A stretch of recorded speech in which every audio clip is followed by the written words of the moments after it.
မြန်မာလက်ဝဲပရိသတ်များအားလုံးပဲမင်္ဂလာပါဗျာ MMA Sport Play မြန်မာကနေဇန်နဝါရီ30တောက်ကြနေ့ညနေ6နာရီခွဲမှာကျင်းပမယ် One Friday Fights တလီစေပွဲစဉ်တွေကကျွန်တော်တို့မြန်မာပရိသတ်တွေအဆောင်မျိုးစုံထက်တဲ့သွေးလင်းထက်နဲ့ကောင်းချိုင်တို့ရဲ့ပွဲစဉ်အကျိုးသမသက်ချက်ကိုတင်ဆက်ပေးလိုက်ပါမယ်သွေးလင်းထက်နဲ့ကောင်းချိုင်ဟာ main cat ထဲမှာပါဝင်နေကြောင်းမြန်မာစံတော်ချိန်ည8နာရီခွဲကျော်လောက်မှာထိုးတရဖို့ရှိပါတယ်ဒါဟာနှစ်ဦးစလုံးအတွက်ဒေါ်လာ3သိန်းတန်စာချုပ်ရဖို့အဆုံးအဖြတ်သေးမဲ့ပွဲကြီးပွဲကောင်းဖြစ်ပါတယ်များဒီပွဲထစ်လာပုံကတော်တော်လေးစိတ်ဝင်စားဖို့ကောင်းပါတယ်ကောင်းချိုင်မှအမှတ်နဲ့နိုင်ဖို့မရည်ရွယ်ပဲအလဲထိုးကိုပဲဦးတီမှာထစ်ကြောင်းအင်တာဗျူးမှာပြောထားပါတယ်ဒီပွဲဟာကောင်းချိုင်ရဲ့အတွက်လက်စားချီပွဲပါဘာလို့လဲဆိုတော့ပြီးခဲ့တဲ့2024ဩဂုတ်လတုန်းကတွဲလင်းထက်ထားကောင်းချိုင်ရဲ့ညီကန်းချိုင်ကိုအမှတ်နဲ့အနိုင်ယူခဲ့ဖို့ပါတယ်အခုတော့အကိုဖြစ်သူကငါညီကိုနိုင်သွားတဲ့သူကိုငါကိုယ်တိုင်အလဲထိုးပြမယ်ဆိုပြီးကလဲ့စားချီဖို့အတိအလင်းကြွေးကြော်ထားတာဖြစ်ပါတယ်ဗျာ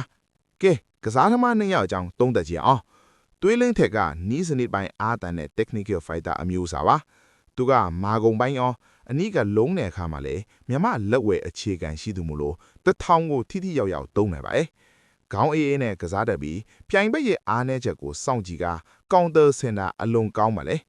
ပြိုင်ဘက်ကဘလောက်ဖိအားပေးပါစေမျက်နာမပြတ်ပဲတီးတီးငင်ငင်တွန့်ပြန်နေစွမ်းရှိတဲ့သူပါဗျာတစ်ဖက်ကကောင်းချိုင်ကတော့ strawweight မွေထိုင်းတန်းမှာအတွေ့အကြုံအရင်ဆုံးနဲ့ထိတ်တန်းစရင်ဝင် fighter တဦးထည့်ပါတယ်သူကတိုက်စစ်ဖွင့်ကစားနဲ့ aggressive အမျိုးအစားထည့်ပြီးဘဲချေကန့်ချက်ပြင်းထန်တယ်လို့လက်တီးတွဲလုံးတွေကလည်းအလုံးမြန်နေသူပါဗျာကောင်းချိုင်ကသူ့ညီထက်ဆိုင်ရင်အတွေ့အကြုံရောခံနိုင်ရပါပိုကောင်းပါတယ်ဒီကွဲမှာအန်ဒီရှိတာကသူ့ရဲ့ဘဲချေကန့်ချက်ဟာသွေးလင်းထက်ရဲ့နာဘေးကိုအချိန်မရွေးဒုက္ခပေးနိုင်တာပါပဲဗျာဒါပေမဲ့အားနေချက်ကတော့သူကအလဲထိုးကိုအတင်းဝင်လုံးတဲ့အခါမှာသွေးလင်းထက်ရဲ့ကောင်တာလက်သီးတွေကိုမိသွားနိုင်တာပါပဲဗျာပထမအချီမှာကောင်ချိုင်ရဲ့ကန်ချက်တွေကိုခံနိုင်ရရှိရှိနဲ့အနီးကဝင်နိုင်မယ်ဆိုရင်သွေးလင်းထက်က60%လောက်အသာစီးရတော့မှာပါဒါကြောင့်ဒုတိယသို့မဟုတ်တတိယအချီမှာသွေးလင်းထက်က TKO နဲ့ထပ်နိုင်သွားဖို့များနေပါဗျာပရိသတ်ကြီးကဘလို့ထင်လဲ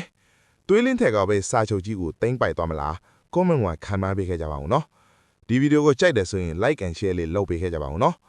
အားကစားသတင်းတွေအမြဲတင်ဆက်ပေးနေတဲ့ MMA Sport Play မြန်မာရဲ့ Facebook YouTube TikTok channel လေးကို follow လုပ်ထားဖို့မမေ့နဲ့ဦးဗျာ